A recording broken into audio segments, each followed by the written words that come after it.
यह उपमा भी मजेदार नहीं। विद्या के भंडार, उपमा तो तू दे सकता है, एक छोड़ हजार, पर पावन होनी चाहिए तेरे मनोविचार। गाल पसीजे, राह चलत, मस्तक टीका लाल, वो चटने के लिए मनी उगली है क्या? अब ये तू कौन हो? तेजस्वी पुरुष, किसी का पता पूछने में कोई बुराई नहीं, परंतु अपनी चेष्टा संभाल कर। मैं कुशध्वज ऋषि की अनाथ कन्या हूँ। अनाथ कन्या हो?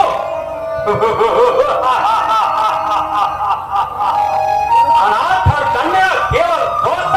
संभल संभल, अलंकापति संभल, ज्यादा न मचल।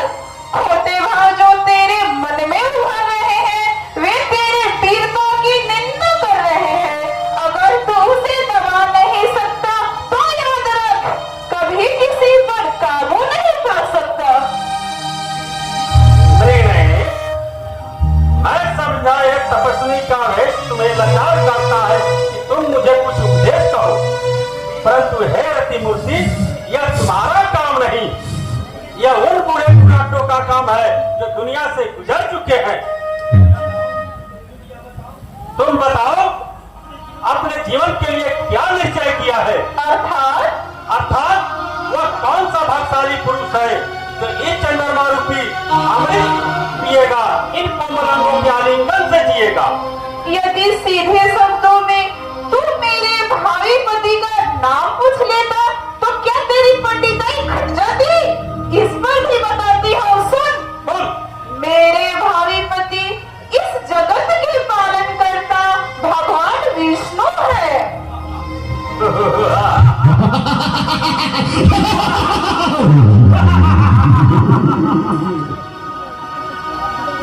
नास्तिक विष्णु। नास्तिक विष्णु और राक्षस जगदीश्वर विष्णु के प्रति निछावर क्रोध के बलिहारी दूसरों के कपलों पर हुए जो बंदोबाला आ गई सुर्खी कपलों पर। ओ दुष्ट, जिसका नाम लेने से नास्तिकता ठहर नहीं पाती, उसे नास्तिक कहते हुए तुझे शर्म नहीं आती? भोली सुंदरी, तुझे क्या पता? शास्त्रों का ज्ञान तो हमें है, आस्तिक और नास्तिक का तो पता हमें है। देखो, वेदों के अनुसार पुरुष को एक ही स्त्री संग रखने का अधिकार है, परंतु वो विष्णु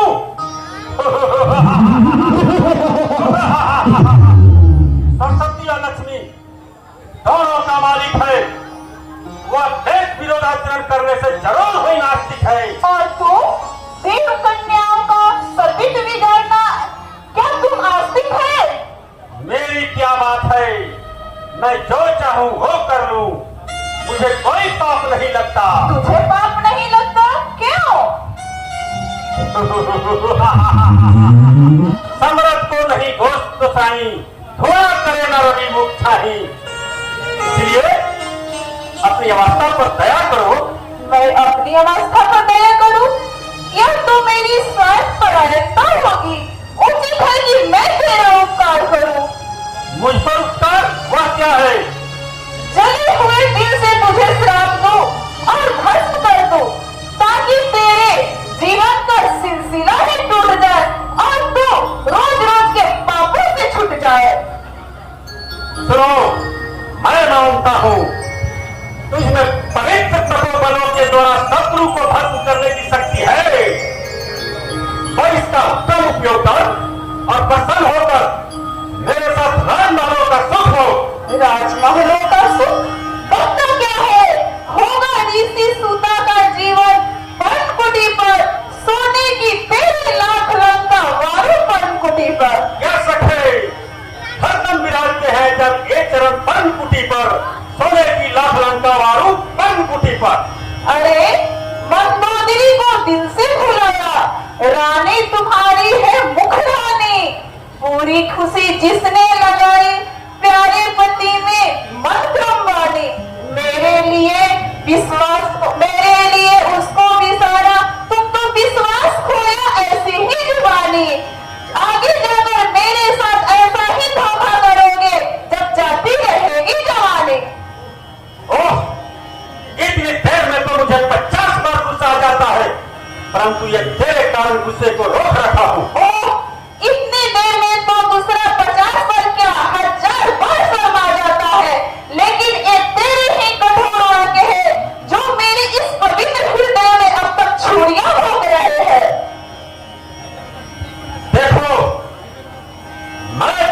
भी नहीं करना चाहता। मैं चाहूं तो भी तुझे अपने रथ में रख सकता हूं, परंतु प्रेम के लिए मैं ऐसा कदापि नहीं कर सकता। अरे जा जा, है किस सामने जलाकर भस्म कर सकती हूँ केवल एक इशारे में, मगर श्राप देती हूँ तो रहती हूँ गुस्सारे में, क्योंकि मैंने बड़ी शांति से तप किया है। अगर क्रोध मुझ पर काबू आ जाएगा तो मेरे तप का पूर्ण और आत्मिक बल घट जाएगा। शांत हो निर्भय वाला, शांत हो। क्रोध करती हो, क्रोध कर जितना जितना पुकारती हो, चार खाकर चालू करती हो। मैंने कह दिया कि मुझसे सुन, अगर मैं देख लूं और लोग को अभी जड़ से उठाकर समुद्र में डुबो दूं और तेरी खाली उम्मीदों को जड़ से तोड़ दूं, तब तू मुझे अंगीकार करोगी। पापी, तूने मुझे छोड़ दिया और मेरा शरीर भगवान विष्णु के लिए लाया। मैं इस शरीर को छोड़कर राजा जनक के यहाँ जन्म लूंगी और सीता रूप में तेरे मौत का कारण बनूंगी। राजा, तेरे मौत का कारण बनूंगी, तेरे मौत का कारण बनूंगी। हे अग्निदेव, आप उत्पन्न हो, उत्पन्न हो अग्निदेव, आप उत्पन्न हो। हे अग्निदेव, हे अग्निदेव, हे अग्निदेव, हे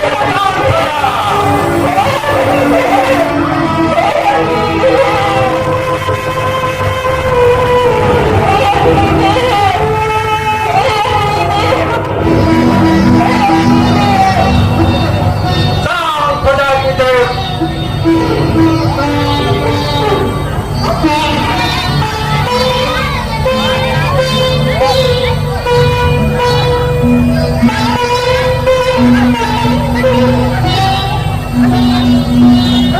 अग्निदेव।